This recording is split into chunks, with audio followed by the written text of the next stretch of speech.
Elon's not exactly short of a quid either. Because the Tesla is going from strength to strength with the share price. Like I say, last year I think it was around $250 a share. Now it's exceeding 1,200, and they have to do a share split, so they reduce the value of each share. They break it up into smaller packages, so it's easier for Joe Blow like myself to buy shares in the company. But yeah, it's really, the capitalisation is now it's the most valuable car company in the world, which is quite incredible because they don't really produce that many vehicles at this stage. But the share market always looks at the future, and the future is looking very bright for Tesla, because he's making Elon Musk is making huge strides in battery technology, and that's the great weak spot for electric cars. Got batteries that are too heavy, and they don't hold enough.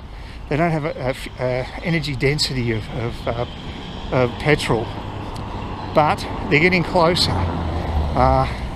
The thing is, the electric motors are much more efficient than an internal combustion engine, so that's where electric vehicles do have an advantage. But the batteries just we need to pack more energy into to each battery pack to provide greater economy. Once they do that, they'll be able to reduce the number of batteries in a car, which will reduce the weight, which will lead to amazing benefits. We're getting there, and eventually planes will be able to fly using batteries. I know it sounds ridiculous, but there are potentially a lot of technologies happening that are going to see an amazing improvement in the economics of using batteries for powering. There's new technologies which are it's not the solid state battery that they were talking about, because at the moment there's a liquid involved in a battery, and that makes it hard to manufacture and adds weight. But solid state batteries will be here, but probably be another decade. But Musk is making incremental improvements along the line, along the way, and he's getting the efficiency better and better. And I think ICE cars, internal combustion engine cars, they may improve, but they're from such a it's such a developed technology that the improvements are much smaller than batteries. There's serious money going into battery development now, and there is a new formula that Musk is working on with one of the founders of the lithium-ion battery, which we all use these days. He's actually got him. He's part of his workforce now, and so he's got some real heavy hitters behind him, and companies that are very good at manufacturing batteries and what have you. He's looking at reducing costs, not necessarily reinventing the wheel, but making incremental improvements which continually make electric vehicles more economical. And there will come a point where they will be cheaper to buy than internal combustion cars, and that'll be the point when you'll see a mass take-up of electric vehicles. In conjunction with the fact that he's going to have self-driving technology, may even be working next year. You never know. I would say late next year, because I've been watching people testing out at the self-driving, and it's got a way to go. Oh, raining again. Was threatening, now it's opened up. Yeah, I think we got some last night as well. So yeah, we've had so much wet weather over winter. Very strange, as I've mentioned many times. But it is. I've been here, and there's hardly any wet days at all. But it's like a different season this year. There's some clear skies down there, but it's spitting quite a bit at the moment. The new case seems to be working out well for the GoPros. It's good.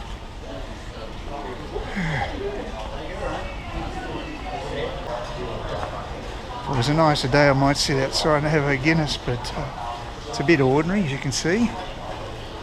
I was actually listening to one of the sites I've subscribed to on YouTube, called The Angry Astronaut, guy based in the States, and he was talking about how an alternate way of getting to Mars is not directly, but using Venus So you head to the inner planet of Venus. You get a slingshot effect from going around it, and apparently it can reduce the travel time by about 20%.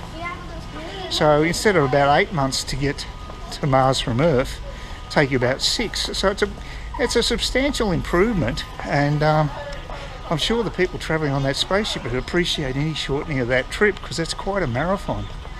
So they use the same method to get space probes into deep space in the past, using slingshots again around planets like Jupiter, massive planets like that. So it's not a new idea, but it seems logical to use that. And it also gives them a plan, if they want to abort the mission and come back to Earth, they can do it much faster that way too. So it has several advantages. So I hope I can walk down here. It says pedestrians. I don't know if that means I can. They're doing all the pavements. Maybe not. I better take the safe option and go across here. I can't see down there, see if I can get through. So I'm going to be going all the way down that direction, then find I have to backtrack, which is what I've done in the past. The joys of being short-sighted. So there's another perspective of the area just before PJ's, all that pedestrian area. Yeah, so I think that's apparently a plan that a few scientists come together with. I think Elon Musk should use that. Also discussing what type of power source to use in Mars, and they were discussing Elon Musk wants to have a huge solar plant, solar panels to provide electricity, but the trouble with that is that Mars, well, it's a long way from Earth, so you need a hell of a lot of it. On top of that, they have dust storms, which means you can be out with producing electricity for weeks or months or whatever, because some of those dust storms can last a long time. And so personally, I think they should have a combination of different types of power sources. So that would require nuclear as well as solar. That'd be a much safer way of doing it for colonists. That's why I actually think it's probably better to go to the moon first, because there's a lot of, you're really in far-flung area if you go all the way to Mars, and you can't get back to Earth very quickly. It's going to take you like 8 months if you're lucky. That's the shortest. More frustration doing trying to do the tax return today. I knew what figures I had to supply. That wasn't that hard to find them, actually. It was pretty easy to put the capital gains thing in, but then I needed to actually alter the net capital gains figure, and it wouldn't let me do it. It was flashing red, and I went into the field and tried to push the delete key for the figure I'd put in there, because it didn't match the other figures. Fair enough. So I wanted to change it to the other figures so it'd be alright. But it wouldn't work, just wouldn't. I couldn't adjust the amount. Oh God, people everywhere. It's amazing how many people are walking out and about today. It's not like great weather either. It seems like all Kansas out today. It's a Sunday. Anyway, so yeah, very frustrating. I'll try again today, but if not, I'll have to ring the ATO again on Monday. I've got no idea why it won't let me adjust that sum that I put in the net amount. Another thing it doesn't ask you for is deductions.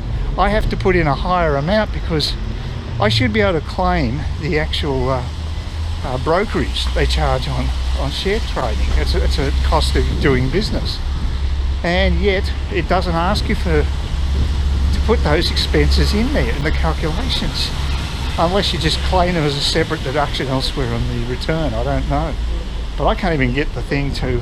I just can't even get this capital gains page to close properly, because it won't allow me to change the figure to what they said it is. So I don't know, very crazy. It's a badly designed system, really is. Luckily it's not a huge amount of money I'm looking for, but I'd rather it be in my pocket than theirs. I mean, I'm not going to earn interest on it, let's be honest. The interest rates are so pathetic at the moment, there's no great rush getting the money. So I certainly can't go anywhere and spend the money. I can't go overseas, and I'm going to be stuck here for at least a few months, I think. I'm hoping I get some good news from Vietnam in the next few months, and they might open up their borders around the end of the year. But they'll have to at some stage. It is definitely affecting their economy, so they have an incentive, so fingers crossed. Please consider subscribing to my channel if you think there's anything there of use to you, or entertainment or whatever. And either do that or give me a thumbs up, or if you're feeling really energetic, do both. That'd be great.